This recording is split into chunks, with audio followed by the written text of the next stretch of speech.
দিল্লীত অনুষ্ঠিত হ'ব north east literature and folk culture festival. ৰাষ্ট্ৰৰ ৰাজধানীত অসমীয়া ভাষা সংস্কৃতিক লৈ তিনিদিনীয়া অনুষ্ঠান অনুষ্ঠিত কৰিব অসমৰ ড্ৰিম ৱেভ নামৰ প্ৰতিষ্ঠানটোৱে।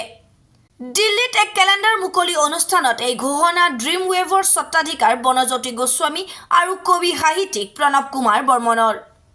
সদৌ অসম ছাত্ৰ সন্থা, নতুন দিল্লী আৰু দিল্লীৰ ৰানৱেৰ সহযোগত অসমীয়া ভাষা সাহিত্য আৰু বাৰেৰহণীয়া সংস্কৃতি দিল্লীৰ বুকুত দাঙি ধৰাৰ লক্ষ্যৰে এই কাৰ্যসূচী হাতত লোৱা বুলি সংবাদ মাধ্যমৰ আগত অৱগত কৰে আয়োজকসকলে।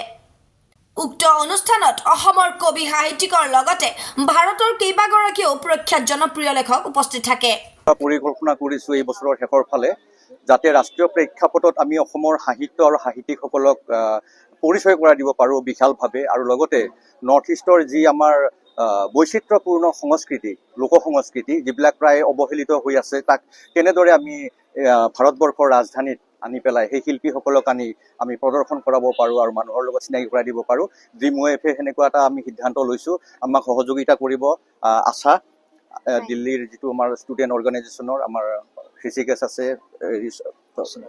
কৃষ্ণালী আছে, আমি সকলোৱে এই বছৰৰ শেষত আমি এই সাহিত্য আৰু লোক সংস্কৃতিৰ উৎসৱটো পালন কৰিম বুলি থিৰাং কৰিছোঁ।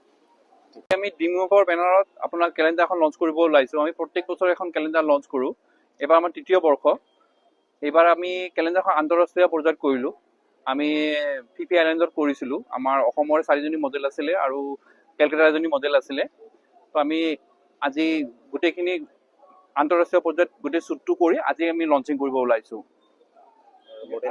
নিউজ ডেস্ক ৰিপৰ্ট ইত্যাদি A to Z।